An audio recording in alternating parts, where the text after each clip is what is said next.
Greetings. In this video I'm going to discuss the Catalonian song, almost said folk song, on page 91 of the Christopher Parkening Classical Guitar Method, Volume 1. Now what I'd like to discuss in this piece is trying to maintain a consistent tone in our melody. And one issue that comes up in guitar is oftentimes your first string is a little bit thinner and brighter than your second and your third string. See how there's kind of a thinness that more easily jumps out of that first string? So when we want consistency in tone, if I have a melody that's going from the from the second string to the first string.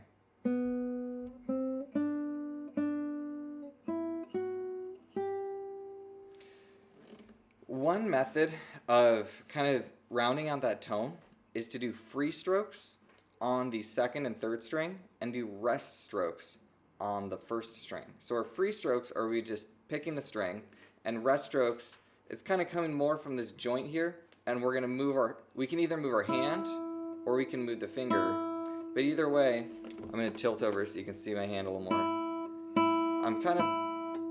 You can see it almost pulling through after the joint here, because I'm pulling more from up here in my hand as opposed to just curling my finger. A free stroke is usually more of curling the finger, where a rest stroke is usually more of pulling a straight finger. And you get this weighted sound. It's the weight of your hand or the weight of a larger muscle pulling your finger through the string. It gets you a different sound. Rest strokes have a lower top speed, but they tend to produce a bolder sound, and it kind of jumps out there more with a thicker tone. So what we can do, I'm just going to take the melody from the very beginning of this piece. We have free strokes on that second string, and then I'm going to switch to rest strokes.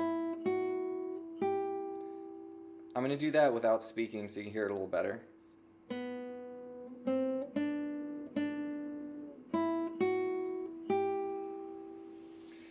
So I would encourage you to try playing it both ways. Play it with just free strokes on both strings, try playing it with just rest strokes with both strings, and then try to switch back and forth and see if you can hear the difference, or see if you can kind of control the tone a little better and get the sound that you want, and start to listen for it more. Doing things like this helps us to just start hearing these nuances more, which if you become a recording artist, you need to be aware of these things and have more of an ear for it. So this is a great exercise, and I encourage you to use this piece as an opportunity to do that.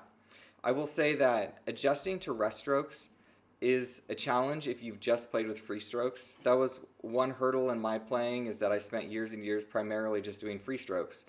And at one point I picked up the Julio Segreras book 1 and just started trying to apply every rest stroke that he suggested in his book. And it was at first very awkward and frustrating because I was so used to just free stroking everything. And eventually my hand learned how to just kind of shift positions constantly and know where it's at. It's one of those things where doing a rest stroke can pull your hand a little out of position. We move our hand to a different spot. And to go from rest strokes to free strokes to rest strokes to free strokes can be a little discombobulating for your right hand. And it takes just your brain learning how to do it. It's a process. It takes time.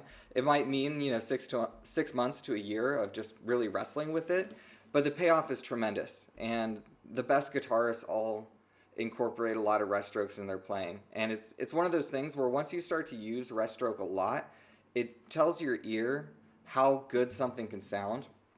And then even if you have to do rest stroke, rest stroke, rest stroke, free stroke, rest stroke, rest stroke, you start to listen to that free stroke and pick it a little differently and get more of a nice tone out of it, because you're knowing how good it can sound, and it helps you to push those limits.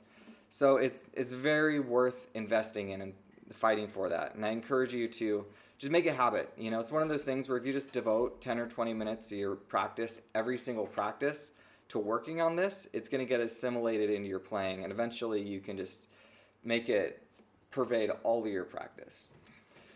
So give it a shot. I hope this is helpful, and thank you very much for watching. God bless.